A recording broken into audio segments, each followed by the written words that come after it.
¿Verdad? Primero queremos mencionarles varias guías generales que tenemos siempre en nuestras sesiones. Los invitamos a que enciendan sus cámaras durante las sesiones, así poder tener esa red de intercambio y más dinámico. Pueden escribir en el chat en cualquier momento durante la sesión. Además, pueden levantar la mano utilizando el botón que está en la parte inferior que indica la lista de participantes. Y pueden solicitar, ¿verdad?, que se le active el micrófono en el caso de que estén en el celular y no lo puedan realizar. Así que nuevamente los invitamos a ser parte de la red de intercambio de conocimiento. Ahora los dejo con nuestra compañera Melanie Rodríguez, que les va a hablar un poco sobre la agenda y luego sobre el proyecto ECO. Bueno, pues en el día de hoy ya se les hicimos la bienvenida y las guías generales. Ahora vamos a estar explicando un poco de quiénes somos y de qué se trata el modelo que vamos a estar utilizando. Luego van a estar viendo en la pantalla una preprueba de conocimiento y luego el experto va a estar presentando una didáctica y van a tener la oportunidad de realizarle preguntas. Luego de eso vamos a tener un caso clínico en donde se va a estar discutiendo y van a tener también de ustedes hacer preguntas y ustedes darles recomendaciones de qué harían en ese caso y luego poder escuchar las recomendaciones de los expertos. Por último, vamos a estar colocando la postprueba, el cierre y dando unos anuncios finales. Para explicar un poquito de quiénes somos, pues nosotros somos del Fideicomiso de Salud Pública, somos el proyecto de salud pública y nuestro objetivo es que a través del equipo de telemedicina facilitar el acceso a servicios educativos a las clínicas de salud y a los hogares de adultos mayores. Esto lo vamos a hacer a través de 3 puntos. El primero es a través de, como lo estamos haciendo ahora con el modelo ECO, con el componente educativo y queremos aumentar el conocimiento con el fin de mantener la salud óptima en los pacientes. El segundo punto es a través de la asistencia técnica, que ustedes ya quizás han recibido visitas o llamadas para poder hacer posible pues lo que estamos haciendo ahora de la educación y también hacer posible el uso del equipo. Y el tercer punto es también dar capacitaciones y recursos para que se haga posible el uso del equipo de telemedicina. Un poquito de lo que es el modelo que vamos a estar utilizando. Este modelo, por sus siglas en español, significa Extensión para los Resultados de la Asistencia Médica Comunitaria.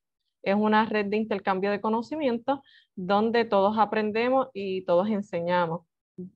Vamos a tener los médicos de Universidad del Caribe, que son los médicos expertos en el tema, en este caso de condiciones crónicas, y ustedes, que son el equipo local de atención primaria, para así tener la salud óptima de los pacientes y poder llevar lo que estamos aprendiendo. Es bien importante que estemos utilizando el aprendizaje basado en casos, por lo tanto, van a estar recibiendo una explicación y un enlace también en el chat que le vamos a compartir con un formulario para que puedan compartirnos casos clínicos y así poder en las próximas sesiones utilizarlo para aprender de lo mismo que está ocurriendo realmente en las clínicas y darles recomendaciones, ya sea recibir de colegas o de los mismos expertos. Es una mentoría interactiva, como vieron, queremos que podamos hablar y poder conocernos y poder utilizar los expertos locales y los recursos locales que tenemos. Ahora los dejo con Liz Mariel. Ahora vamos a estar administrando, ¿verdad?, una preprueba que va a estar colocándose. Ok.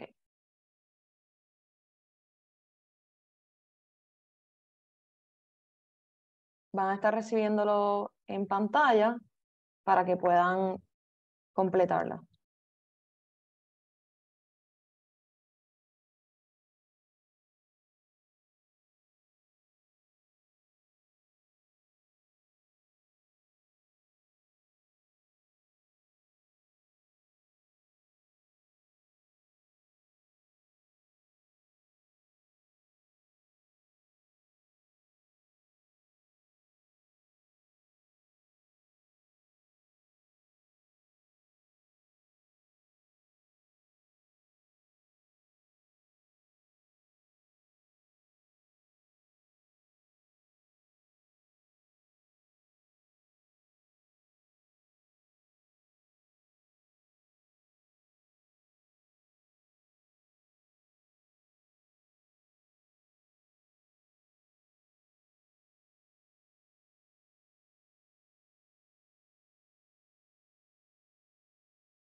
Vamos a un minutito más para que puedan contestar la preprueba en pantalla.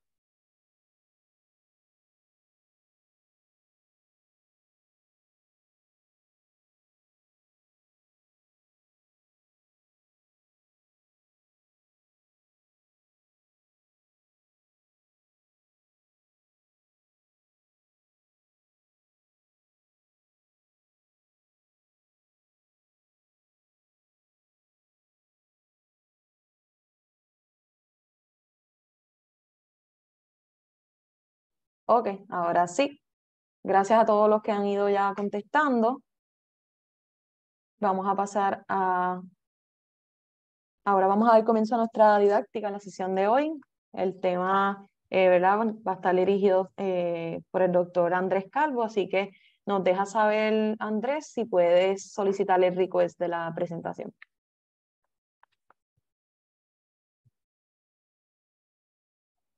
Ok, déjame ver. Ya le di request. Vamos a ver si... Ok, sí, Perfecto. pues ya comienzo, me toca a mí. Gracias. Ok, pues gracias a todos, gracias por estar aquí. Felicidades a todos, o sea, feliz Navidad a todos y Año Nuevo, ¿verdad? Cuando ya lleguemos a ese momento. Mi nombre es Andrés Calvo, soy médico internista y también soy médico subespecialista en medicina de adicciones o addiction medicine, y soy parte del programa como director asociado del programa del Fellowship de Addiction Medicine en la Universidad Central del Caribe, ¿no? Hoy vamos a estar hablando del manejo de las condiciones crónicas de salud a nivel primario. Específicamente yo hice un resumen básico de lo que son los screening o cernimientos para muchas de estas enfermedades crónicas que afectan mayormente a los puertorriqueños. Obviamente hice un resumen, no pude poner todas porque son muchísimas, pero puse las más importantes y las que yo entiendo que a veces en Puerto Rico pues, podemos dejar o fallar en alguna de esas diagnósticos a corto tiempo. ¿Okay? Vamos a comenzar los objetivos, vamos a hablar un poco de hipertensión, como le hablé, discutir recomendaciones de seguimiento, screening de enfermedades crónicas, algunos casos clínicos y dudas y preguntas. En cualquier momento, conmigo no hay ningún problema que me interrumpan. Si tienen alguna pregunta, pueden levantar la manita aquí en Zoom, hay una opción de manita. Si no los veo, pues me interrumpen, porque aquí yo no tengo la opción de ver, pero solamente veo 4 pantallas, no veo más, pero cualquier cosita me dejan saber y vamos a comenzar. Pues vamos a comenzar con hipertensión. Empecé con hipertensión y le puse un poquito más de detalle a este tema, ya que en Puerto Rico la hipertensión es bien común. En Estados Unidos la población en general, casi un 45% de la población ha sido diagnosticada o está afectada por la hipertensión. Y en Puerto Rico posiblemente está igual o peor, ¿verdad? ¿Y qué pasa con la hipertensión? Muchas veces se diagnostica tarde, ¿no? No hacemos el screening a tiempo y las personas siguen con presión alta desde que tienen los 30 bajitos o los 20 y pico, si tienen ya algunos otros riesgos.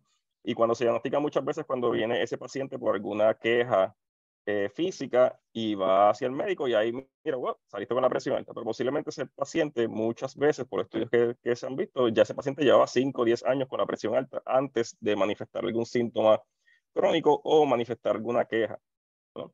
Para definir lo que es la hipertensión, la American Heart Association, que estas son las últimas guías que se han dado, hay otros que son del Cardiology Association, hay otros que son de la Asociación Europea, pero estas son las que resumieron y tienen más, que son las últimas guías y son las más que se utilizan, ¿no? La presión normal debe ser la presión sistólica, que es la que siempre dicen que es la de arriba, cuando uno la ve, ¿verdad? Que cuando ponen en la división, todo el mundo dice, esa es la de arribita, pues debe ser de menos de 120, y la de abajo, que es la diastólica, como muchas personas le dicen, pues menos de 80. Ya cuando una persona tiene un riesgo, está un poco elevada, pues se le refiere a 120, 129 en sistólica y en la diastólica en menos de 80. Y ya lo que se podría diagnosticar como hipertensión, estadio 1, la presión entre 130 y 139 en la sistólica y de 80 a 89 en la diastólica. Estadio 2, hipertensión estadio 2 es 140 o mayor o 90 o mayor. cualquiera de estas dos que uno tenga, si ya una persona tiene 140 mayor, pero en la diastólica tenía 82, sigue siendo estadio 2. Cuando ya no pasa ese threshold, ese punto, pues ya es estadio. Y lo que sería una crisis hipertensiva, que ya pues, hay que ir directamente al doctor o referirlo directamente a alguna sala de urgencia o emergencia, pues sería una presión de más de 180 sobre 120. ¿Okay?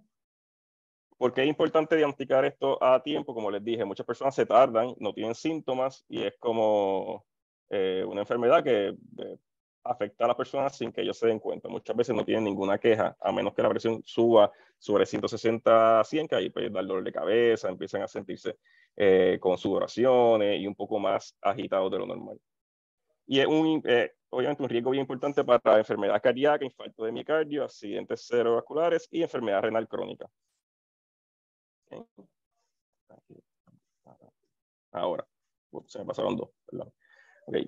¿Cuándo se debe hacer el screening en todo paciente? Pues técnicamente la USPSTF, que es el US Preventive Service Task Force, que es quien pone la mayoría de las guías de prevención en los Estados Unidos, pues para hipertensión debe ser todo adulto mayor de 18 años que vaya a una oficina médica. Todo paciente, por eso es que en la oficina médica normalmente, o en las clínicas médicas, o en cualquier sala de urgencia o emergencia, siempre te van a coger los vitales.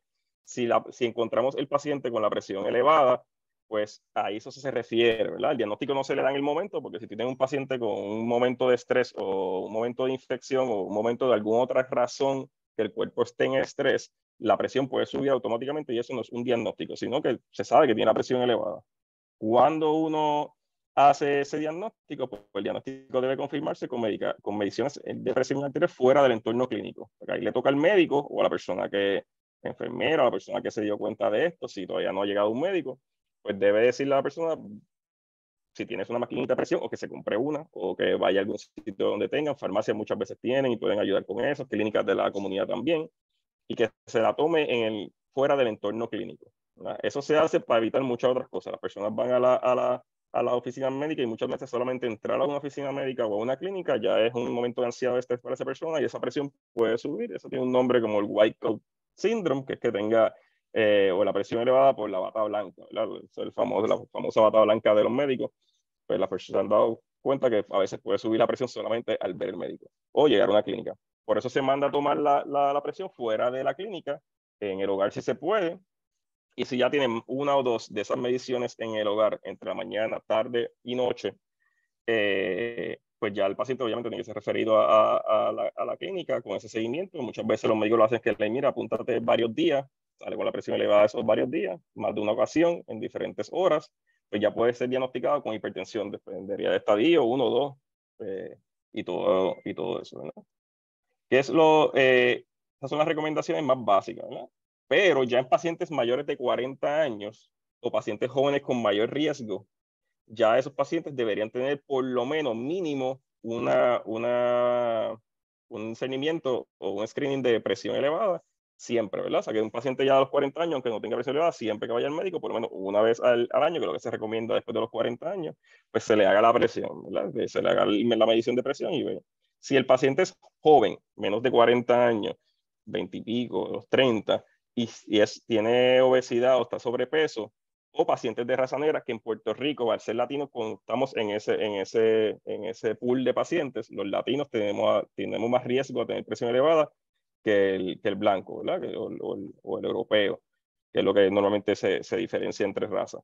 O sea que nosotros como latinos en Puerto Rico tenemos este riesgo. O sea que cualquier paciente que llegue a una oficina, por eso puse la primera recomendación a todo paciente mayor de 18 años. Si tenemos paciente con sobrepeso o obesidad, pues ese paciente hay que hacerlo más seguido. No me está dejando pasar. Ahora. Ok, volvió a pasar 2 veces. Okay. ¿Qué pasa si encontramos que este paciente llega y tiene la presión elevada?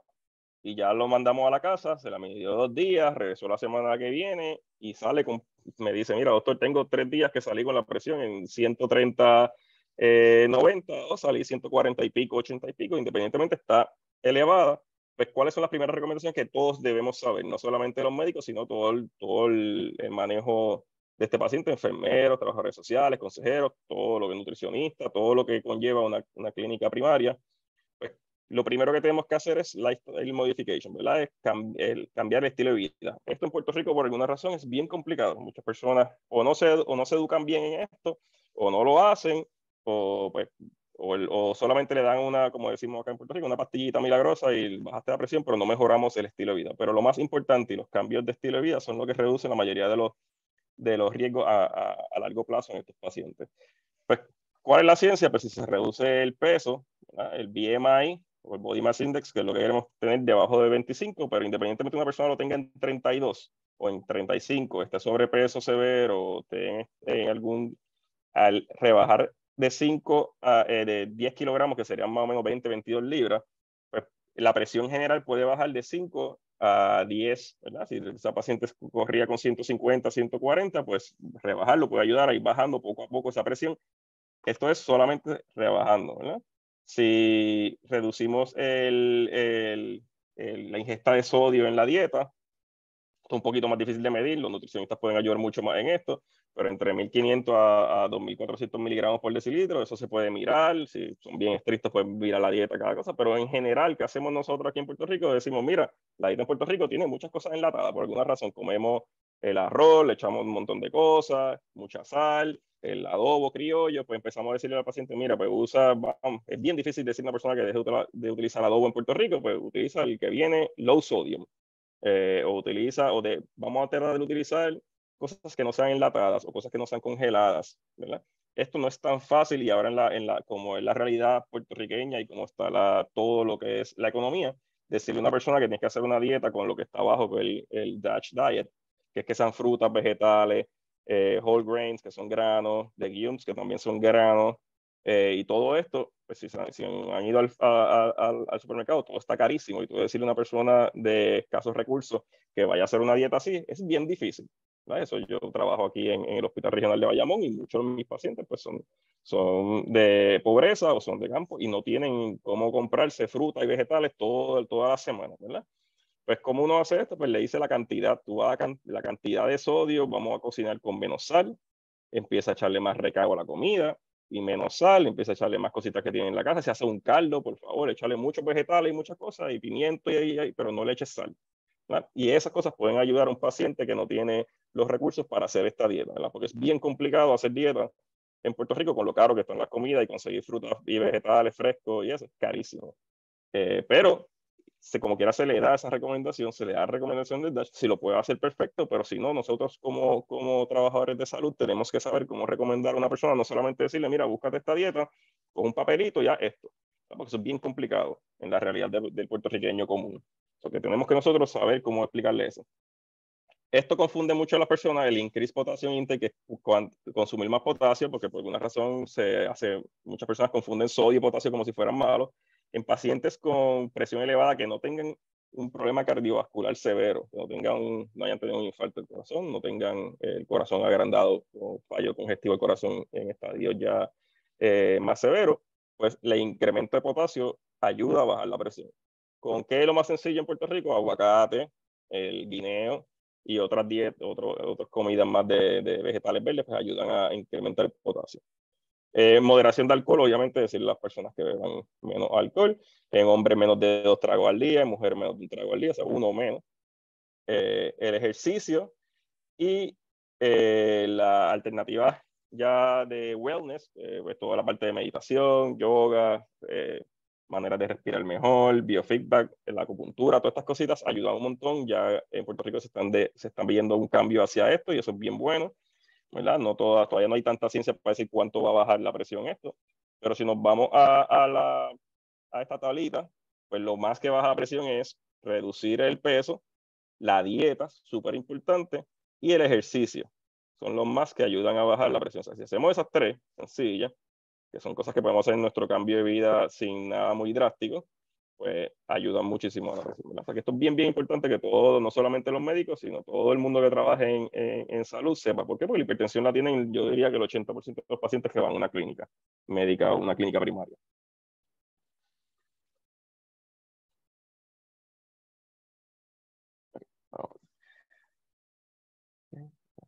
Ok, esto es una guía que sacó el World Health Organization, el WHO, La pueden conseguir, aquí le traje este link, lo podemos pasar ahorita al chat, no le puedo dar copia aquí ahora, pero le doy, Sí, lo ahorita podemos lo pongo. compartir en el chat, doctor. Pues sí, pues pasar esa fotito, eso es bien modo, lo pueden imprimir, lo pueden tener al lado no lo conseguí en español, lamentablemente, debe estar en español, porque normalmente el World Health Organization lo hace en inglés y en español, yo no lo pude conseguir, pero posiblemente sí está. Estos son, y aquí describe todo, bien fácil, esto es buenísimo para los médicos, porque cualquier cosita que uno se confunda y esto, pues está el resumen ahí. Específicamente para médicos, pues cuando uno comienza el medicamento, cuál es el target de la presión, o sea, cuánto nosotros queremos. Un paciente está en 150-90, si el paciente tiene alguna enfermedad crónica, pues hay que bajarlo debajo de 100, entre 140 y 90, debajo de eso. Si el paciente no tiene si tiene algún como diabetes, queremos tenerlo debajo de 130. ¿no? O sea, hay diferentes guías, pero eso es lo más común. ¿Qué hacemos con los medicamentos? Esto yo lo veo mucho y es algo que es bien complicado porque tenemos que ver con planes médicos y no todo el mundo lo cubre. Normalmente en Puerto Rico comenzamos un medicamento que debe ser un diurético, un ACE inhibitor o un ARB, y en algunos pacientes puede ser un bloqueador de calcio, un calcium channel blocker. No todo paciente tiene que ser empezado solamente con un medicamento, ¿verdad? Las últimas guías recomiendan que si el paciente tiene un riesgo mayor o la presión está suficientemente elevada, en más de 150, 90 y va a ser un paciente difícil de controlar, se le puede dar una combinación, una terapia combinada, que significa que en una sola pastilla tiene 2 medicamentos. Porque esto es bien importante. En Puerto Rico se ve mucho que le vamos a dar hidroclorotiazida, que es el medicamento que más se utiliza para la presión, con enalapril o losartán, que son los otros 2 medicamentos que más se utilizan. Eso es un diurético con un ACE o un ARB. ¿Qué pasa? En Puerto Rico, por cuestiones de planes médicos, se da muchas veces, o por costumbre de los médicos, las damos separadas. Damos hidroclorotiazida por un lado y el ACE inhibitor enalapril o el losartán, que es el ARB, lo damos separado. Las guías nos dicen que deberíamos darlos juntos en una sola pastilla. Normalmente casi todos los planes médicos lo cubren, pero obviamente hay algunos planes médicos que no, y ahí empieza el problema. El médico se entera de esto, no lo da separado, y que pasa, es más difícil para un paciente tomarse 2 pastillas que una. Y si el paciente tiene otras enfermedades, diabético, tiene hipotiroidismo, estamos hablando de que se convierte de 4, 5, 6, 7, 8 pastillas, y a la que uno le dé acidez, él le va a echar culpa a casi todas, y o se toma una, empieza a separarla, o se toma el diurético por la mañana y no se lo toma bien, y empieza todo esto, y la presión no se controla. Y eso es lo que pasa. En pacientes de hipertensión, menos del 60% tienen la presión controlada. Estamos hablando de solamente el 40% o 4 de 10 que tienen presión elevada la controlan. Significa que la mayoría de los médicos estamos fallando en tener un paciente bien controlado en presión elevada. Eso es bien, bien importante saber que es un cambio tan sencillo como dar una pastilla que tenga 2 puntas, que sea una combinación. Obviamente, vuelvo a decir, en Puerto Rico los planes médicos son un poquito problemáticos en esto, pero la mayoría y algunos de Vital lo cubren. Eso yo no soy experto en eso, pero yo sé que algunos sí, pues debemos hacer eso. O sea, que el paciente tiene la opción, mandar los 2, que hay nombres como el Hyzer, hay otros nombres que son así, que son medicamentos que se dan 2 por 1, ¿verdad? Ok, vamos a seguir, ya terminamos con hipertensión. Si alguien tiene duda de hipertensión, lo importante con la hipertensión en Puerto Rico es que, lamentablemente, como dije, son estadísticas americanas. En Puerto Rico se podía hacer un estudio de eso, no lo hay, de cuántos de los pacientes con presión elevada tienen la hipertensión controlada. Pues en Estados Unidos son bien pocos. En Puerto Rico me imagino que debe ser más o menos parecido, y con la dieta quizás estamos peor. Pero eso es bien importante, que el médico esté bien pendiente y cite a ese paciente. Lo otro que no dije, que dicen las guías, no, es que ese paciente no se debe ver. Lo otro que pasa mucho en Puerto Rico es que medicamos al paciente y le damos cita en 3 meses. Y le dimos una dosis, una dosis media o baja. El paciente se debe citar las primeras dos semanas después al mes, y hasta que no controlemos esa presión, está en el target de 130-80, ese paciente se debe citar mensual mínimo, ¿verdad? Lo ideal sería cada 2 semanas. Son más complicados en muchas de las clínicas, hasta privadas, ¿no? O sea, es bastante complicado hacer eso con un paciente, pero por lo menos mensual, hasta que esa presión se controle. Con esa presión que se controla, uno sabe qué target de medicamento es, y lo otro es seguir ese paciente, porque si ese paciente rebaja, ese paciente hace dieta, ese paciente se pone a hacer ejercicio, posiblemente si estamos en una dosis alta y esa presión empieza a bajar más, le podemos hacer un tapering down o bajar la dosis general de ese paciente, ¿verdad? O sea que eso nos toca a nosotros seguirlo, y son guías. Ok, vamos a continuar ahora con otras enfermedades que hay que hacer screening. puse esta aquí porque esta es una que muchas veces fallamos y no se hace, a menos que estemos en una clínica bien estructurada y el récord nos avise que a los 65 años hay que hacer esto. Pero es bien raro, ¿verdad? Esto uno lo aprende en la residencia, pero muchas veces se nos olvida, hasta los mismos que trabajamos en hospitales. Pues el aneurisma aórtico abdominal es una enfermedad que obviamente aquí tienen la fotito. Vamos a ver si poner que no, el laser pointer. Ok, no sé cómo ponerlo. Pero independientemente, pues aquí está la foto. Se fue. Ajá. Y la aorta pues, se distiende, ¿verdad? Se pone bien grande por algunas razones. Puede ser aterosclerosis, que es la razón más básica. ¿Y cuáles son los pacientes que están ricos? Paciente que haya fumado en cualquier momento de su vida, fumado cigarrillo. Al fumar cigarrillo se refiere a un paciente que haya fumado más de 100 cigarrillos en su vida. La mayoría de los pacientes que fuman cigarrillos se fuman 100 cigarrillos en menos de un mes. So que si usted tiene un paciente que fumó, no, yo fumé de los 30 a los 40 o de los 18 a los 30 y fumaron todos esos años, pues ya ese paciente cualifica para que entre los 65 a 75 años, de 65 a 75 años, se le haga un sonograma abdominal. Esto es bien importante. Muchas veces fallamos, no se hace, pero es bien importante porque el paciente fumador que tenga algún otro riesgo, presión elevada, algún otro riesgo, tiene 4 veces más, o sea, 4-fold, 400 veces más riesgo de tener un aneurisma aórtico abdominal que un paciente que nunca haya fumado cigarrillo. Esas son de las cosas que son bien específicas a fumadores, y es en hombres. En mujeres, por alguna razón, en el estudio que se hizo, y todavía no se ha hecho un seguimiento de ese estudio para cambiar las reglas, pues en mujeres no hay que hacer esto. Está en la opción del médico, si sabe que tengo una mujer fumadora crónica, que ya lleva muchos años fumando cigarrillos, se le puede hacer una ecografía abdominal, pero no es una guía de US Preventive Service Task Force. ¿Sí? Esto es en hombre que haya fumado alguna vez. O sea que yo creo que una de las preguntas de la preprueba era de esto y tenía que hacerle un sonograma abdominal, una ecografía abdominal, ¿verdad? Porque el paciente haya fumado desde sus 30 y 30 y pico años y ya lleva más de 100 cigarrillos en su vida y hay que hacerle. Y esto, aunque no lo crean, se ve pacientes que lo tienen y si no se hace, pues quizás llegan a los 70 años con un dolor abdominal severo que se irradia la espalda, parece una pancreatitis y todo el mundo solamente piensa que es una pancreatitis y cuando se le hace un CT o un sonograma se dan cuenta que la aorta está ahí casi por explotar. Y pues si quizás hubiéramos hecho el sonograma a los 65 años, pues identificábamos eso antes y se podía operar y no tenía que estar en una crisis en sala de emergencia o en intensivo. ¿No? Okay.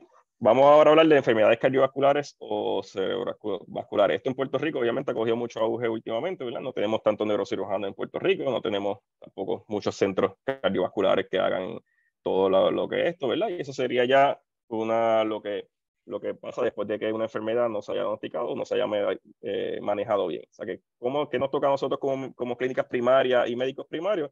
Pues hacer screening. ¿Qué pasa? Con enfermedades cardiovasculares y cerebrovasculares, los screenings no están tan detallados, ¿verdad? ¿Por qué?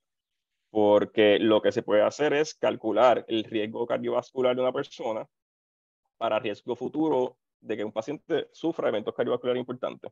No hay un screening específico de por qué voy a hacer un EKG o por qué voy a hacer un sonograma carótido, porque sí, ¿verdad? No hay guías que recomienden eso. Nosotros tenemos que evaluar este riesgo, que le voy a dar ya mismo la calculadora y para que la bajen, eso lo tienen en el celular, lo pueden tener en todo sitio. La clínica lo puede tener hasta en récord automático por peso. Y eso son unas cositas que uno llena y te sale el riesgo, ¿verdad? Ahí es que uno puede identificar a qué paciente le voy a hacer qué. Pero ni el USPSTF, el US Preventive Service Task Force, ni el American College of Physicians recomiendan que se haga ni EKG ni sonograma carotidio en pacientes que no tengan ninguna queja o en pacientes adultos sin ningún otro diagnóstico, ¿verdad? Estas son las guías oficiales. La práctica pues es diferente porque depende si un paciente te llega con alguna queja específica, uno como médico hace ese estudio. Pero no es como el de la presión, que es todo, cada vez que vaya a la clínica se le hace la presión.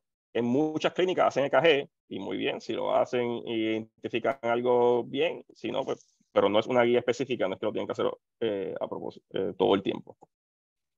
Okay. Esto es bien importante, esto lo deben tener todos los médicos, todos los médicos no tienen que ser que sean primarios, ¿verdad? Los cardiólogos obviamente lo utilizan, los internistas también, pero yo entendería que todos los médicos deben saber que esto existe y que se debe utilizar siempre que un paciente llegue.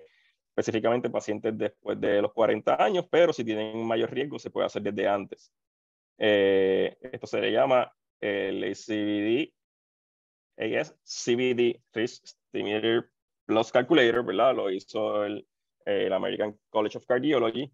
Lleva muchos años y está bien ya explicado. Técnicamente uno pone ahí la edad, el sexo, la raza, la presión, el colesterol, el HDL, el LDL, si hay diabéticos, si fumó alguna vez, si está en medicación, si está en estatina o si está en aspirina. Y eso te va a dar un numerito desde 1% hasta más de 10%.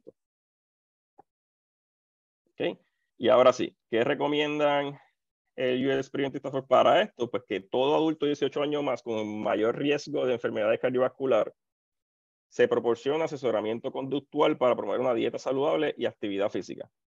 Esto yo estoy seguro, esto sí que casi no se hace en ningún sitio, no se educa mucho esto y obviamente Puerto Rico no tiene muchos sitios no tienen la capacidad de que cualquier persona que tenga un alto riesgo decirle, mira, vamos a ir a un nutricionista, vamos a ir quizás a un psicólogo, un consejero solamente para que te ayude en cambios de vida. Ojalá esto se diera, ¿verdad? Esto sería la idea oficial de todo, que yo no tengo que estar en depresión, ni ansiedad, ni tener un diagnóstico psiquiátrico, ni psicológico severo para que me refieran, sino que yo solamente por tener un alto riesgo, que sería presión elevada, dislipidemia, obesidad, síndrome metabólico o un estimado de riesgo cardiovascular de más de 7.5%, que eso te lo va a dar la calculadora que puse anteriormente. Con eso nada más nosotros podríamos referir a un paciente sencillamente para consejería. Vamos a mira, el psicólogo está aquí, te puede ver y puede tener técnicas de motivación. La doctora Luz Ramos va a hablar de esto en la próxima y eso es bien importante. Hay muchos estudios que dicen que solamente con una visita que un paciente haga con esto y quizás tenga un seguimiento, que sería lo ideal, los cambios de vida tienen mucho mejor efectos en vida a largo plazo que específicamente que un medicamento. O que esperar que este paciente a los 50 años le dé un infarto y ahí un médico decir, ah, mira, lleva 25 años con un riesgo mayor y no nos habíamos dado cuenta. O sea, que ahí nos toca a nosotros, esto se llama prevención, ¿no? Ok, creo que aquí pasó. Okay. ¿El caso clínico ese es otro o este es el que yo estoy viendo acá?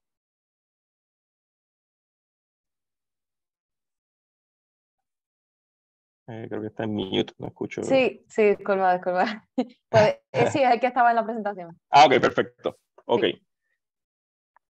Vamos a poner un ejemplo, lo voy a leer, si hay que leerlo, me va a hacer el favor de leer el parrafito de arriba, porque claro, lo que está aquí compartiendo. Yo puedo ver las cámaras, o sea, no sé si alguien, pues yo lo leo.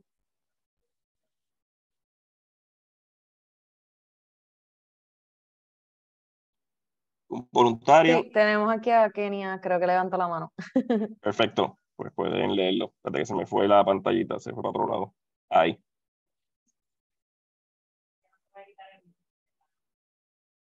Ah, el mute, no sé si ya tienen control de quitarle el mute. Sí, ahora sí. Ok, Ok, ahí voy. ¿Me escuchan? claro. Sí. Ok, pues voy a leerlo entonces. Un hombre de 59 años es evaluado durante un examen de rutina. Se siente bien y no tiene síntomas.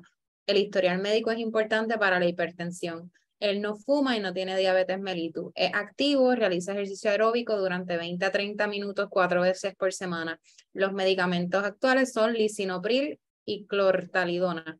En el examen físico, el paciente está afebril, la presión arterial es de 122/74 y la frecuencia del pulso es de 76 por minuto. El examen cardíaco está normal. Ahí están los resultados de los laboratorios. ¿Cuál de los siguientes es el próximo paso más apropiado en la gestión? Ok.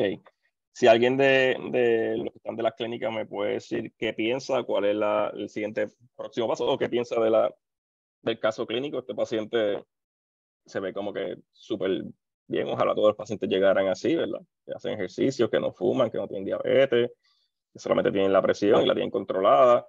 Pero ¿cuál piensa que debe ser la contestación de esta pregunta? Puse la pregunta también en el chat para que lo puedan ver aquellos que están en el celular también.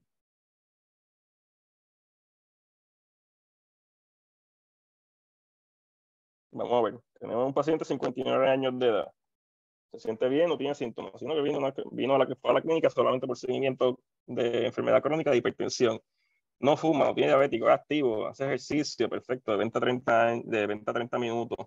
Usa sus medicamentos bien, no tiene ninguna queja, tiene la presión perfecta para un paciente que padece de hipertensión, pulso perfecto, los laboratorios están bastante lindos, ¿verdad? 169, el HDL podríamos subirlo con dieta más de 40 y el LDL podemos bajar de 100 si hacemos buena dieta, pero está todo en niveles bastante bien para un paciente de 59 años.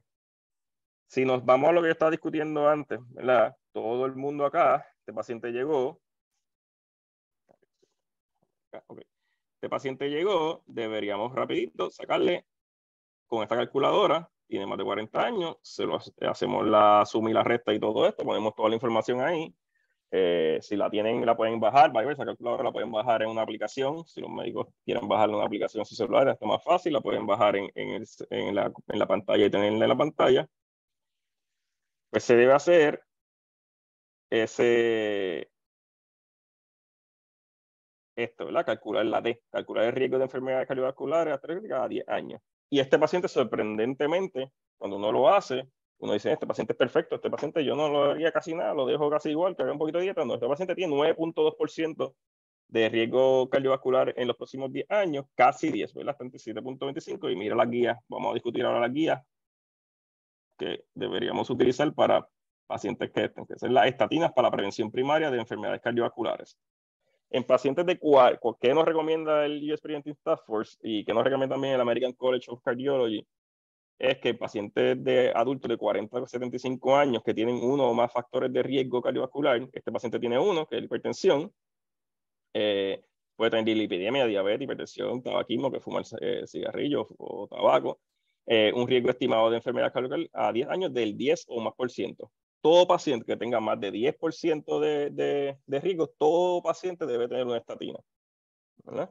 Ese paciente se le pisa una estatina, depende de la cantidad del colesterol, pues se le puede bajar desde el low dose, baja dosis, la media, la moderada y hasta dosis alta, ¿verdad? Eso después cada médico tiene que coger ese detalle. Hay otras guías específicas para eso. Pero el paciente que estamos hablando acá es el segundo punto para adultos de 40 a 75 años que tienen uno o más factores de riesgo cardiovascular, de lipidemia, de diabetes, hipertensión o tabaquismo, un riesgo de 7.5 a menos de 10, pues se puede ofrecer selectivamente una estatina. Aquí fallamos muchísimo los médicos, incluyendo a mí, porque normalmente no tenemos el tiempo, no lo hacemos, o no nos acordamos que hay que hacer esto. Y este paciente uno lo ve y sabe, paciente una chulería, estaba casi perfecto, pero cuando uno lo hace está en 9.2, ¿qué uno hace? Si uno en esa misma página que uno tiene ahí le va a salir otra información, le puede dar información para el paciente, pero ¿qué uno hace? Uno le dice al paciente, mira, la estatina, una low dose, pues puede tener esto, le dice los efectos secundarios, y el paciente el que toma la decisión si quiere tomarla o no, ¿verdad? Pero pues se puede dar esa estatina y esa estatina puede mejorar su colesterol aunque no tenga muy elevado, no tiene que tener colesterol elevado para darle esa estatina, pero sí disminuye bastante el riesgo cardiovascular en los próximos 10 años. ¿Verdad? Eso es lo importante de esto. Estas guías no aplican a un paciente que ya tiene el LDL o lo que le dicen en Puerto Rico el colesterol malo, que es más de 190. Si ya lo tiene más de 190, el paciente ya por prevención primaria o secundaria de enfermedad de dislipidemia, ya necesita una estatina, ¿verdad? O sea que ya eso es más fácil para el médico. Pero debajo de eso, pues le toca al médico hacer esto y empezar la estatina de prevención. ¿Okay? Ahora vamos a hablar de dislipidemia. ¿Cuándo se le hace la detección de lípidos o hacerle el colesterol, el HDL, el LDL y los triglicéridos de un paciente? Pues la recomendación más básica del Task Force es de 40 a 75 años anual, ¿verdad? O cuando vaya a la cita médica. Pero, ¿qué recomendamos entre los 21 y los 39 años? Que el médico utilice su juicio clínico. En la mayoría de las recomendaciones ya de endocrinología y eso, si el paciente tiene obesidad, si el paciente tiene diabetes, si el paciente tiene presión elevada desde esa edad, pues ya a ese paciente se le debe hacer un estudio de colesterol, de dislipidemia, porque el riesgo cardiovascular y ahí sabemos si se tiene que dar, si el paciente sale con más de 190, se diagnostica dislipidemia en LDL o colesterol más de 200 y se medica, ¿verdad? No importa la edad. sea que lo importante es que siempre 40 a 75 años se haga anual en las clínicas primarias, de 21 a 39 años es clínica médica, pero si tiene algún riesgo mayor, se le debería hacer por lo menos una vez al año. ¿Verdad? La American Heart Association lo dice después de los 20 años, que se le debe hacer uno, por eso es para calcular el ACVD score. ASCVD. Si el paciente tiene antecedentes familiares de enfermedad arterial coronariana, pacientes con padre o madre que haya dado un infarto antes de los 50 años, evidencia de hipercolesterolemia familiar, o antecedente que me diga, mira, mi mamá, mi papá, mi abuelo, mi tío, mi hermano, todos tienen el colesterol alto, pues claro, ese paciente hay que hacerle colesterol para prevención. Depresión y ansiedad, otra cosita que muchas veces los médicos primarios a veces fallamos y referimos muchas veces sin hacer una prevención primaria. En Puerto Rico esto es bien común, muchas personas si no se preguntan no te lo dicen, eso es lo más importante de esto. Ahora yo que brego con oyentes pacientes con la enfermedad de adicción, pues desde que esta ley hice el fellowship, obviamente ya me acostumbré a hacer un montón de preguntas de screening, pero anteriormente no lo hacía en mi práctica y en la residencia no se hacía, o sea que yo estoy seguro, o sea, es parte de cómo un médico se educa, pues muchas veces no hacemos esta, a menos que el paciente se queje de algo, pero no debería ser así, se debería hacer siempre en todo adulto, incluidas mujeres embarazadas y postparto, más importante todavía, se deben someter a pruebas de detección de depresión con sistema adecuado establecido para la evaluación, el tratamiento y el seguimiento. En la mayoría de las clínicas, y aquí yo sé que hay clínicas 330 y clínicas, de fondo siempre se hace el PHQ2 o el PHQ9. Bien sencillo, el PHQ2 se consta de 2 preguntas. Durante las últimas 2 semanas, ¿con qué frecuencia se ha sentido abajo, deprimido o sin esperanza? O durante las últimas 2 semanas le ha molestado a menudo tener poco interés o placer en hacer las cosas muchas veces las cosas que le gustaban o cosas que tenían. Si te contestan cualquiera de estas 2, ese paciente debe ser más evaluado. Si te contesta que sí, pues si no tenemos el expertise para evaluar depresión o ansiedad, pues se refiere a un psicólogo, a un consejero, y eso es lo más importante. Lo importante es prevención, es que este paciente, por favor, tenemos que identificarlo antes de que llegue a una enfermedad de depresión mayor o llegue a un momento de tener ansiedad generalizada ya como un diagnóstico severo, ¿verdad? Esto lamentablemente en Puerto Rico la salud mental se deja para los expertos de salud mental, a APS, a CES, a los psiquiatras y a los psicólogos que están en sus prácticas privadas y muchas veces no se hace screening, pero el screening, tú puedes tener un paciente que todavía tiene unos síntomas leves de depresión o ansiedad y si lo atacamos en ese momento, pues la prevención es mucho mejor que tener ese paciente ya con problemas severos de depresión o ansiedad, ¿verdad? Y esto es igual para todas las enfermedades psicológicas y psiquiátricas, pero obviamente las que son guías específicas son para depresión y ansiedad y se va a hacer en todas las citas. Aunque lo viste hace 3 meses, se le vuelve a hacer las mismas preguntas. No tiene que ser esta, ¿verdad? Esto es súper una guía, pero uno como puertorriqueño le puede hacer, mire, ¿cómo está tu vida? ¿Cómo van? ¿Cómo están los hobbies? Bien sencillo. Si te contesta alguna vez, lo podemos referir. Diabetes, otra enfermedad que en Puerto Rico se ve muchísimo, ¿verdad? ¿Cuándo se debe hacer detección de la glucosa en sangre anormal o lo que le decimos la glicosilada en Puerto Rico? Se puede hacer cualquiera de las dos. En pacientes asintomáticos de 40 a 70 años con sobrepeso u obesidad.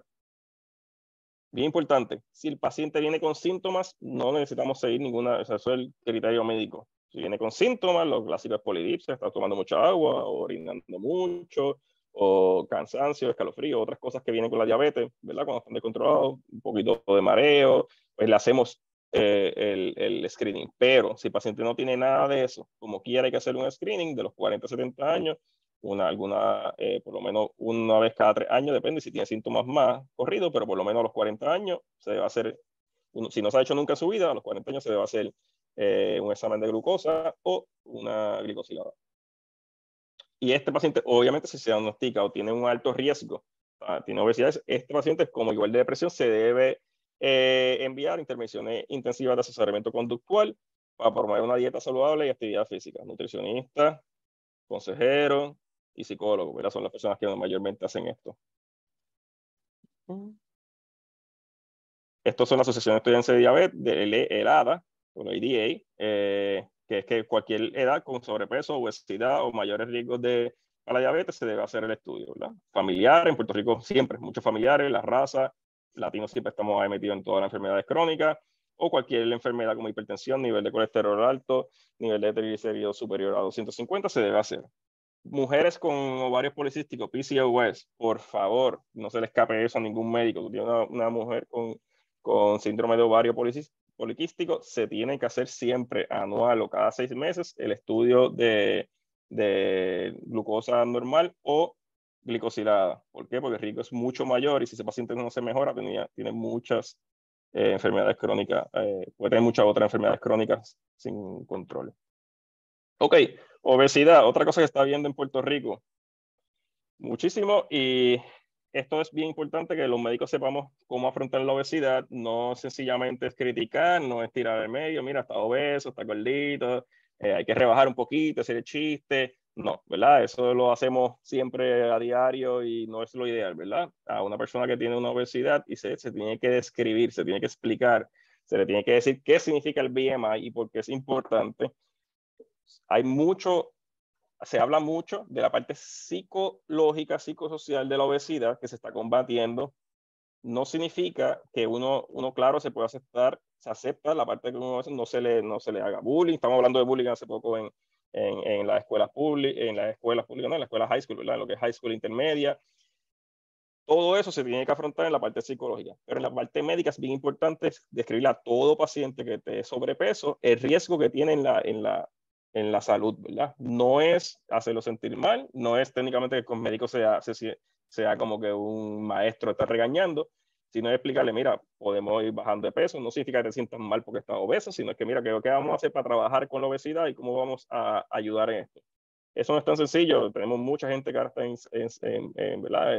Jay Fonseca, que sí, Molusco, y toda esta gente siempre está hablando, que está bueno que hablen, pero es bien importante los médicos, que somos los que tenemos el paciente de frente, sepamos cómo manejar la obesidad y cómo enseñar a esta persona y siempre referir a toda paciente que tenga obesidad de un BMI más de 30, referirlo a intervenciones conductuales y a nutricionistas o a cualquier persona que sea consejero experto en esto.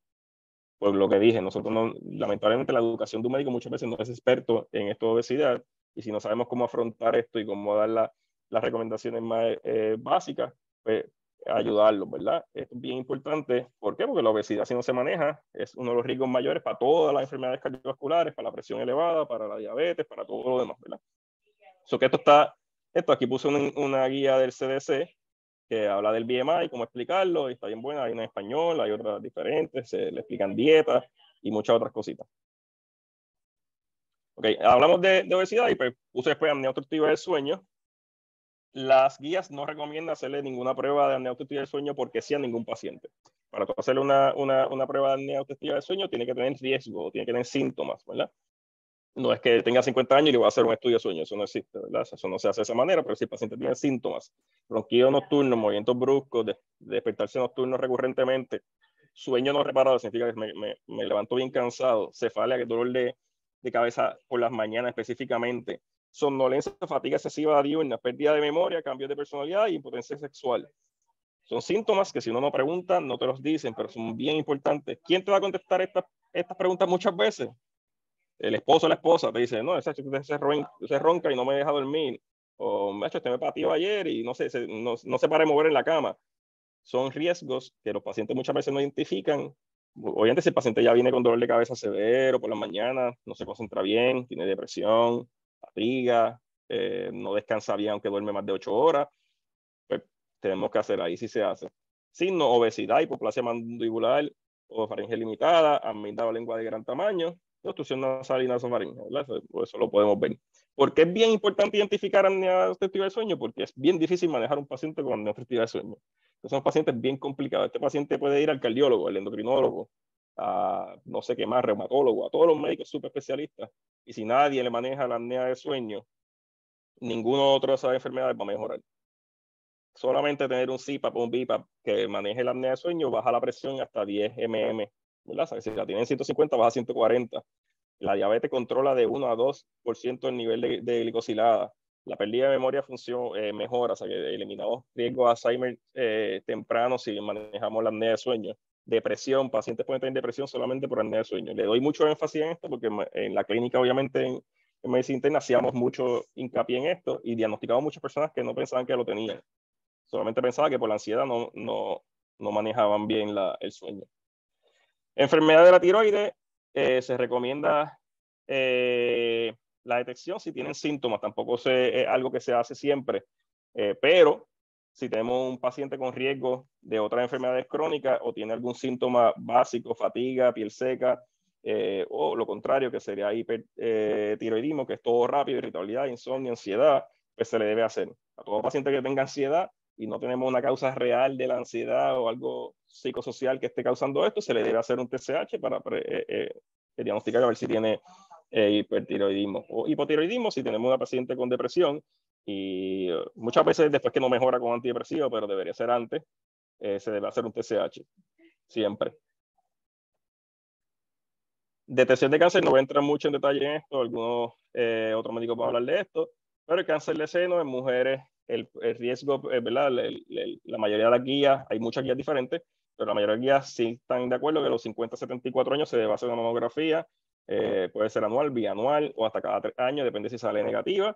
Cáncer de próstata, bien importante, en Puerto Rico se hacen muchos estudios de cáncer de próstata que posiblemente no son necesarios, pero si el paciente no tiene quejas, se puede hacer entre los 55 y 69 años, pero la decisión debe ser del paciente y médico. No es porque sí le voy a hacer un PSA y eso, porque si sale elevado, le hacemos una biopsia y no sale que tenía nada y el paciente no tenía ningún diagnóstico, no tenía nada, no tenía quejas, la biopsia puede causar más daño que específicamente o sea, que no hacer el estudio, ¿verdad? Por eso es que no se recomienda porque sí, sino si tienen algún riesgo, algún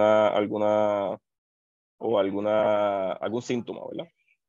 Cáncer cervical, mujeres de 21 a 69 años se deben hacer cada 3 años citología, ¿verdad? Pero eso depende, después de los 30 años, si sale negativa, se le puede hacer el BPH con citología y se puede hacer cada 5 años de ahí adelante.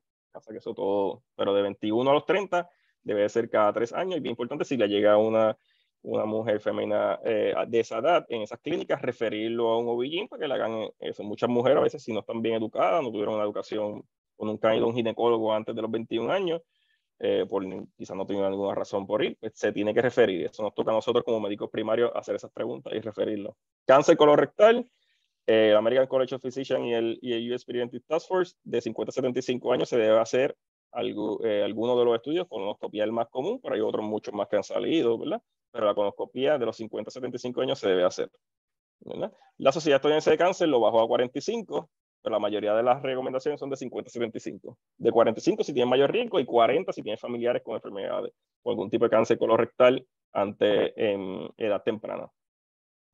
Después de los 75 años no se debe hacer a menos que haya alguna razón específica del subespecialista para hacer una colonoscopia.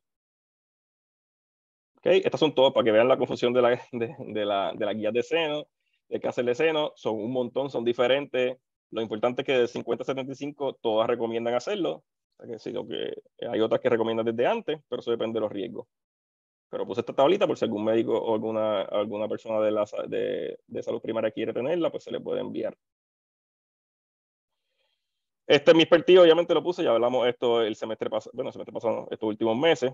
Bien importante, todas citas, más en Puerto Rico, ¿verdad? Y más en estas navidades, por favor, hagan este screening bien sencillo, le preguntan al paciente si consume alcohol, si consume cigarrillos, si consume tabaco, si consume cannabis, si consume alguna otra sustancia ilegal. Se debe hacer en todos los adultos, en todas las citas. En Puerto Rico esto es un tabú, muchas personas no lo hacen, pero por favor, a todas las personas que estén aquí, que me estén escuchando, háganlo, porque solamente una pregunta de esta y saber a dónde referir o a un consejero o a algún sitio que tengan algún tipo de ayuda psicosocial, y si tenemos especialistas como yo, pues podríamos también, si ya tiene una enfermedad más moderada, severa, se puede referir, pero lo importante es que se haga. En Puerto Rico esto no se hace casi nunca y deberíamos hacerlo más para prevenir. Si tenemos un paciente de 19, 20 años que tiene alto riesgo por consumo de alcohol, una intervención puede salvarle de no tener una enfermedad de adicción a los 30, 35 años. O sea que es bien importante, es prevención. No estamos hablando que nadie aquí tiene que ser experto manejando esto, sino prevención para que llegue a un experto o llegue a algún consejero.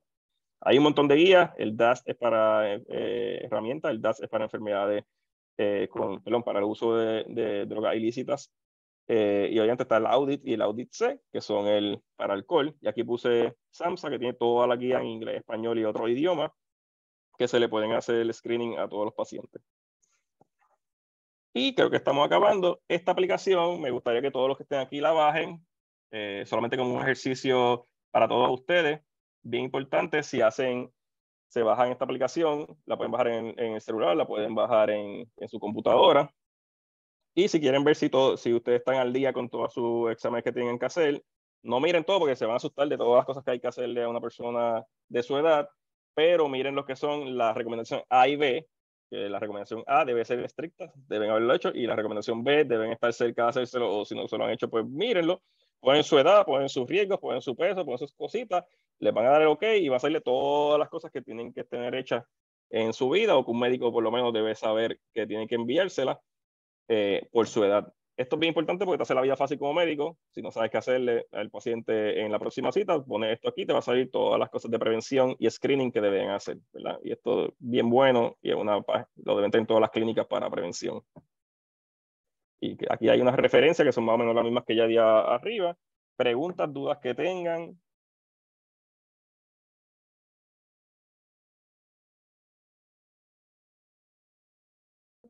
Doctor, hemos ido colocando los diferentes enlaces en el chat para beneficio de los participantes. Según se van mencionando, la hemos puesto en el chat. De igual forma, al final, ¿verdad? Le estaremos enviando un correo electrónico con las diferentes recomendaciones y herramientas que has mencionado para beneficio de todos que lo puedan tener a la mano. Claro, pues muchas gracias.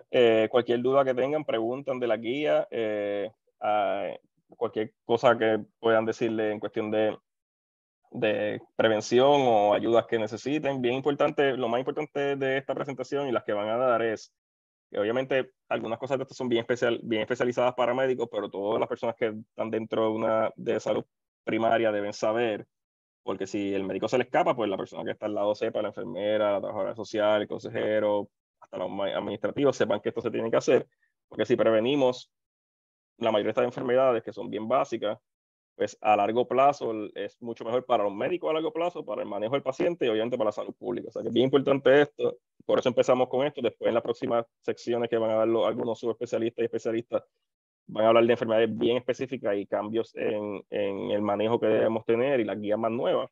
Pero esto fue un resumen bien básico de la mayoría de las enfermedades más comunes que se ven en Puerto Rico. Gracias, doctor. Ha sido bastante interesante. Creo que todos tenemos aquí un checklist de todo lo que tenemos que hacer y los diferentes exámenes que debemos de hacer rutinarios, así que eso está muy bien. Los invito a todos, ¿verdad? Que si tienen preguntas o tienen alguna duda, pueden levantar la mano, automáticamente pueden prender su micrófono y aprovechar, ¿verdad? Tenemos aquí al doctor Calvo, pero también tenemos a la doctora Ramos que puede cubrir cualquier duda que ustedes tengan al momento.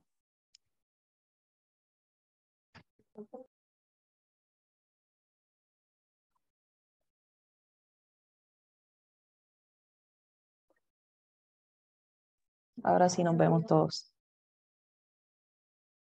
Tengo una pregunta, voy a colocarla aquí rapidito. En el caso de la tiroides, si el paciente tiene familiares con tiroides y presenta los síntomas, pero la prueba de TSH obtiene resultados normales, ¿cómo se debe proseguir? Ok, en un caso así, obviamente si el paciente tiene alto riesgo, ¿verdad? La enfermedad hipotiroidea en cuestión genética quizás no es tan, no es la palabra agresiva, pero no es como el diabetes. El diabetes tiene mucho más riesgo en subsecuencia genética, ¿verdad? De padre a hijo y eso. Pero lo ideal sería educar bien a ese paciente, que ya sepa cuáles son los síntomas que tiene que estar pendiente. Y si tiene alto riesgo y tiene mayor de 30 años, ¿verdad? Si es menor de 30 años, pues se puede evaluar un poquito más, o sea, cada 3 años, no tiene que ser anual. Si tiene mayor de 30 años, tiene algún otro riesgo, obesidad, diabetes, hipertensión o algún otro riesgo de esto, pues yo lo haría en las citas anuales, no más de una vez al año, porque primero que los médicos no te lo van a cubrir o se van a quejar si no tiene la enfermedad, pero por lo menos si tiene ese riesgo. Y lo más importante es educar al paciente, que sepa los síntomas que puede ser y saber diferenciarlo, ¿verdad? No porque el paciente se sienta cansado, no duerme, esté todo el tiempo con sueño, significa que tiene hipotiroidismo, ¿verdad? Se la aceptación sale normal, pero si no, hacemos cambios de vida. Tiene que dormir mejor, tiene que rebajar, tiene que hacer otras cositas. O sea que, pero más importante, si tiene familiares, pues si tiene un riesgo mayor, explicarle eso, que sepa cuáles son ¿cómo se dice? Los síntomas más comunes de esta enfermedad para que los sepa identificar. Y Si tiene algún seguimiento por alguna otra enfermedad, pues se le puede hacer anual. Si es un paciente que no tiene ningún otro riesgo, ninguna otra enfermedad, se le puede hacer cada 3 a 5 años, ¿verdad? O sea, no hay que estar corriendo a hacerlo todos los años, porque el TSH se hace con sintomatología. Si lo hicimos por riesgo familiar, pues si sale negativo, pues se busca esa sintomatología en el futuro o se cita, si no tiene ninguna otra enfermedad, cada 3 a 5 años para screening así ya de alto riesgo. Gracias, doctor. ¿Tiene alguna otra pregunta, duda? Julio, sí, ibas a mencionar algo. Ok. Buenas tardes. En el caso de la medicación de la alta presión, eso varía de acuerdo si es hombre o mujer y, digamos, los efectos secundarios en sí. Es que quiero saber y cuáles serían los más comunes, que eso me imagino dependerá qué medicación darle. Ok, entre mujer y hombre no hay mucho estudio que diga que uno es mejor que otro en cuestión de medicamentos, ¿verdad? Sí, entre razas, lo que es la raza negra, en algunos latinos no hay mucho, lamentablemente, con latinos, por alguna razón, los estudios de screening siempre estamos como que bien atrás. Pero en raza negra, pues se puede comenzar con otro medicamento que son los bloqueadores de calcio channel blocker. En latinos se ha visto que también ayudan, pero normalmente lo más que se da son diuréticos de lo que llaman diuréticos leves, que son como hidroclorotiazida, cortalidón, son otros medicamentos que son tampoco, no es como el famoso Lasix, que es el diurético que utilizan ya cuando tiene fallo congestivo del corazón, pero los diuréticos que se utilizan para presión alta no son los que te ponen a correr, a hacer el baño hacia orinar, sino que funcionan de otra manera para bajar la presión y son parte de la familia de diuréticos. Los otros dos medicamentos son los inhibidores de ACE, que son los ACE inhibitors, mayormente en Puerto Rico, pues el lisinopril y el enalapril son los más que se utilizan. Y lo que se llama los IRB, que también son otros inhibidores de IRB específicamente, ¿verdad? De esos receptores, pues son el losartán y otros medicamentos parecidos. Lo más importante con las guías de presión es que se puede comenzar con cualquiera de esas 4 clases de medicamentos. Lo importante es que cuando se comience uno, si el paciente tiene varios riesgos, si es diabético, si el paciente es diabético, se comienzan con el ACE o con el IRB porque protegen el riñón. Si el paciente no es diabético, se debe comenzar con uno, subir la dosis a 2 semanas o al mes, si el paciente no bajó la presión, hacer cambios de vida, seguir ese paciente mensual hasta que esa presión controle. Y si es un paciente que va a requerir más de una pastilla, pues que se trate de dar un medicamento que tenga de 2 medicamentos en una pastilla nada más, porque es mejor para el paciente. ¿Verdad? Esas son las guías, y esas son las guías más, esas salieron en el 2022, en agosto de este año. Son mucho más extensas, ¿verdad? Hay muchos más estudios, pero específicamente eso, lo más importante es que se le haga la vida fácil al paciente, ¿verdad? ¿Sabe? Y la otra cosa que pasa mucho en Puerto Rico es que le damos 2 medicamentos en dosis bien bajitas y no los subimos y le metemos un tercer medicamento y el paciente tiene 3 pastillas para lo mismo, pero ninguna tiene dosis, no tiene una dosis ideal. O sea que el médico tiene que estar bien pendiente de que si empezamos un medicamento, subir la dosis y después comenzar el próximo. O sea, no, porque a veces después el paciente llega con 3 pastillas y dice, ¿por qué tienes tantas? Y no se sabe explicar y eso. ¿Verdad? Otra cosa que los médicos, por favor, eduquemos siempre a los pacientes, se les explique cómo funciona el medicamento, se les explique por qué se le da el medicamento, eso tampoco pasa muchas veces y los pacientes dicen, yo no sé para qué yo tomo esto. Y pues ahí hay que explicarle, ¿verdad? O sea, es bien importante la educación. Yo creo que Luz tenía la mano arriba. La doctora Ramos. Hola, saludos. Doctor, no sé si tiene información, ¿verdad? Pero me he estado curiosa en estos últimos tiempos. Usted habló de la relación, obviamente, que hay de la diabetes con la obesidad y últimamente he escuchado mucho de la utilización de medicamentos para la diabetes, para el control de la obesidad y no sé si precisamente o el paciente realmente es diabético o lo utilizan para que baje de peso, cómo esto podría afectar la situación del azúcar. No sé si tiene esa información, ¿verdad? Porque no la habíamos discutido, pero fue que lo he visto últimamente mucho y cómo eso puede afectar entonces el control del azúcar luego de dejar el medicamento o si tiene que seguir usando el medicamento constantemente. No sé si tiene información sobre eso. Ok. Bueno, sí he leído, no soy experto en eso, obviamente, porque son medicamentos bastante nuevos. hay unos que son los GLP-1 agonists, que no me acuerdo el nombre completo de esos, son medicamentos más nuevos. En Puerto Rico, la guía ya en endocrinología, el paciente que es diabético, se le va a hacer mucho más fácil conseguir este tipo de medicamentos, ¿verdad? Son medicamentos que se están convirtiendo en el first line therapy, ¿verdad? Ya no se le está utilizando posiblemente, o no se empieza con insulina, se puede empezar con metformin, que es el primero de todos los pacientes diabéticos, y después empezarle lo que son los GLP-1 agonists y los que son los SGLT2, pero hay unos específicos que no me acuerdo el nombre de entre ellos, que es el que se ha escuchado mucho en social media, que si no me equivoco se llama Wegovy o WGO, no me acuerdo el nombre completo, que se puede utilizar en pacientes con obesidad sin el diagnóstico de diabetes, ¿verdad? Y eso es, ahora hay una, ¿cómo se dice esto sin decirlo en palabras así más criollas? Hay una pelea entre los planes médicos cubrirle y no cubrirlo. Los médicos y médicos obviamente que manejan, endocrinólogos que manejan obesidad y especialistas de obesidad en medicina y médicos primarios como nosotros, pues estamos empujando para que se cubra, porque sería excelente, ¿verdad? Tener un medicamento que ayude a las personas a rebajar y que los riesgos son bien pocos. El paciente, muchas veces el riesgo mayor que tienen estos pacientes es como ese medicamento lo que va a hacer es poner técnicamente a excretar o orinar más azúcar, pues puede tener riesgo a infecciones de orina en mujeres más alto que en hombres, o infecciones de hongo en hombres y en mujeres, ¿verdad? O sea, lo que se llamaría ya una infección de orina por hongo, por bacterias, si no se cuidan bien en eso. Pero los medicamentos, pues sí, eso se ha dado a luz, son medicamentos nuevos. No sé si en Puerto Rico los planes médicos lo están cubriendo, me imagino que algunos sí, otros no. Entiendo que la mayoría no, por eso es que salió en las noticias es eso. Pero sí, pacientes diabéticos, sí hay 2, 3 clases de medicamentos que ayudan a rebajar y a prevenir enfermedades crónicas como renales, como obesidad y cardiovasculares, que son los SGLT2, los DPP4 y el GLP-1, ¿verdad? Esos son medicamentos, la endocrinóloga que va a hablar, yo espero que entre en detalle, ¿verdad? Pero son medicamentos, sí, y los médicos primarios deberíamos orientarnos mucho más en eso y saber qué plan médico. El problema en Puerto Rico es que un plan médico te cubre uno, tal marca específica, tal medicamento, y el otro plan médico te cubre algo parecido, pero con otro nombre. Y ahí es que viene el revolú de nosotros, que se lo damos, doctor, me lo denegaron, y pues tiene que hacer otra receta con el mismo nombre parecido, o llamar al plan médico y decir cuáles me cubren.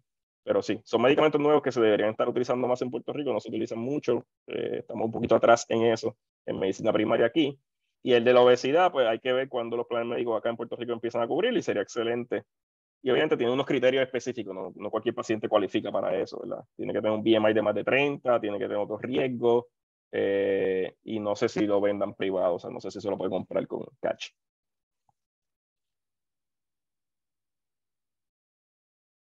Gracias, doctor, por abundar en esos temas. No sé si algún participante, ¿verdad?, de alguna de las clínicas también que tenga alguna otra pregunta o duda. Sé que tenemos aquí al doctor Calvo y la doctora Ramos, que quieran aprovechar, ¿verdad?, y preguntarles. De igual forma, si luego se les ocurre alguna pregunta en particular sobre el contenido que se discutió durante la sesión, nos las pueden hacer llegar. Vamos a colocar el email de nosotros en el chat para que entonces puedan, ¿verdad?, hacernos las preguntas y nosotros se las redirigimos tanto al doctor Calvo como a la doctora Ramos. Ahí escribieron el Ozempic, que es el GLP-1 agonist, pero sí es el nombre. Semaglutide. Kenia que lo escribió ahí, Ozempic.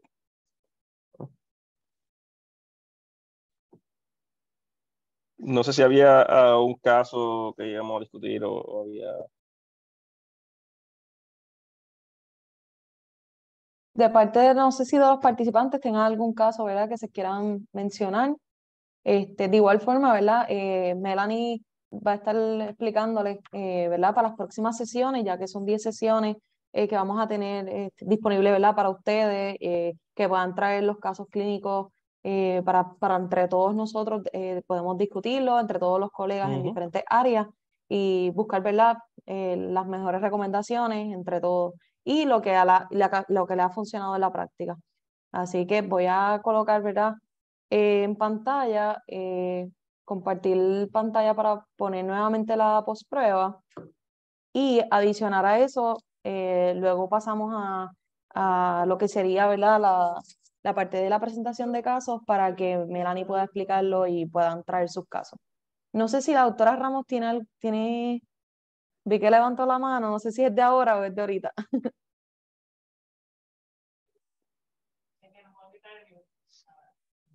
Ahora sí. Ahora, no, solamente quería dejarles saber que la semana que viene voy a estar con ustedes básicamente hablando de la parte psicológica de las enfermedades de primaria, de condición primaria, ¿verdad? Como todas estas, y me gustaría que si ya de antemano van a estar y quieren traer situaciones o casos, pues para poder ir trabajando y que los podamos discutiendo, porque sería bueno entonces hacerlo más interactivo en esas áreas. Así que sepan que si ya tienen alguna duda en relación a cómo se trabajan las condiciones de salud primaria y las condiciones de salud mental en concurrencia, ¿verdad? De ambas, pues que nos los dejen saber para entonces nosotros tener esos detalles y poder discutirlo. Era todo. Gracias.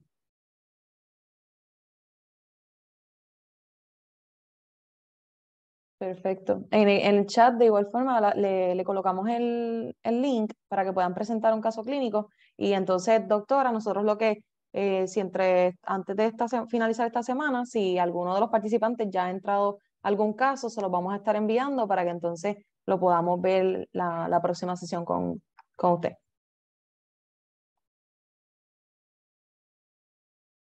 Doctor, levantó la mano. Mute. Ok, ahora sí. Verifica. Okay. Ahora es que me puse mute y me quedé mute. No pude hablar. Lo de que dice la doctora Luz Ramos es bien importante.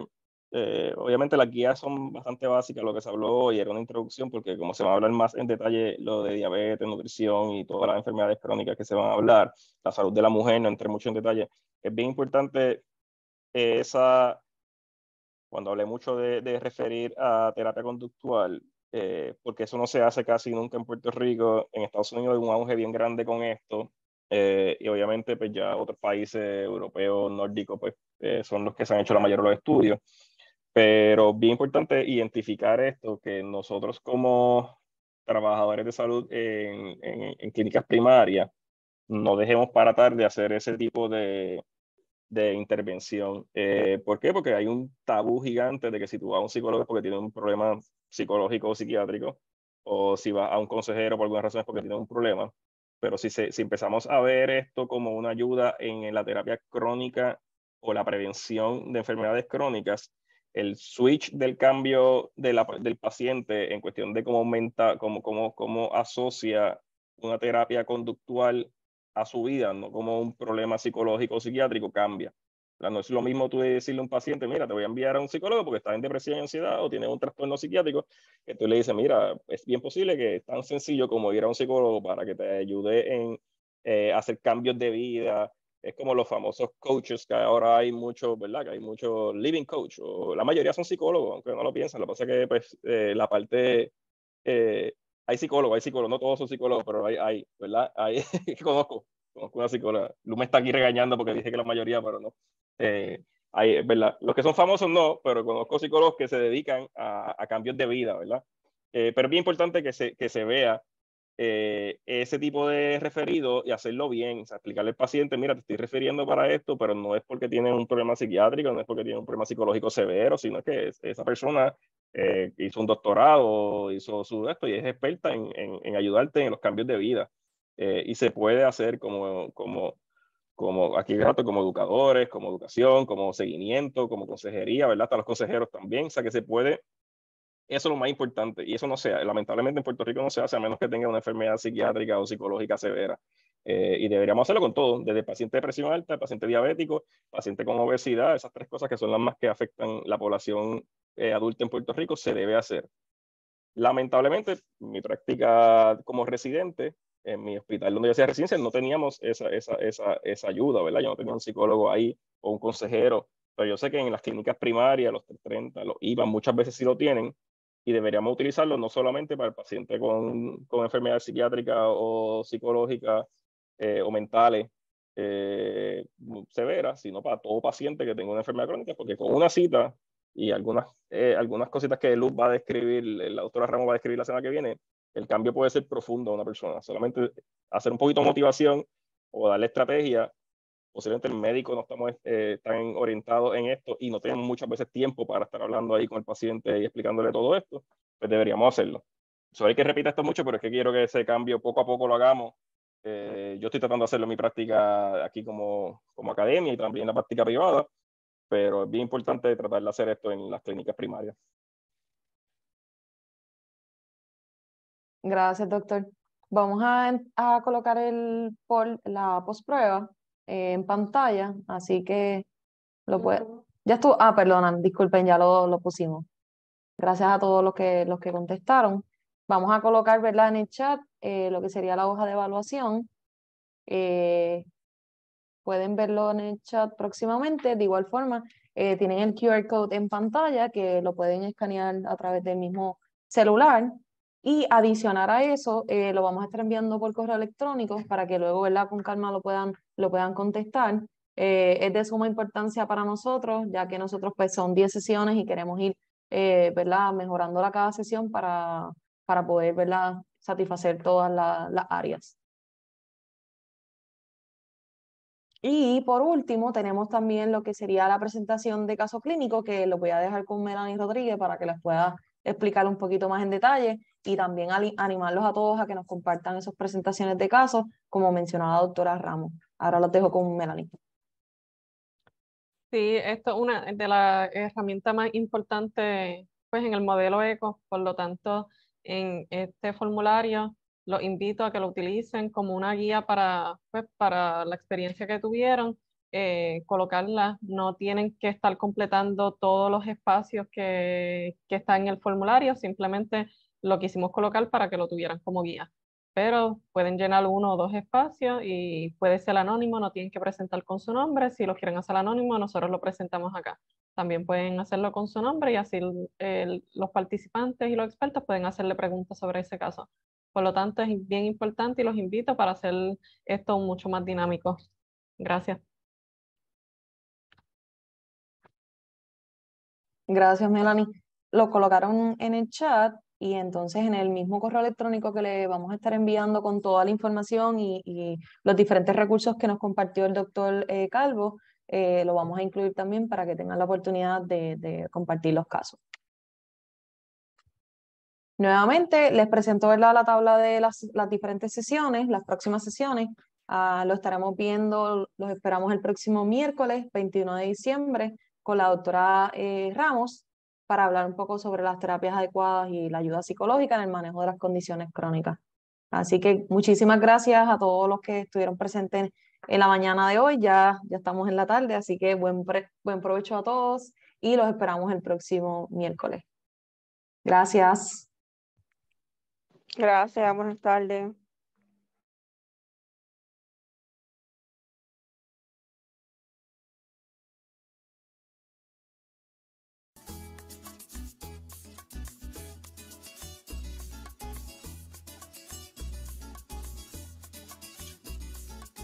Buen provecho.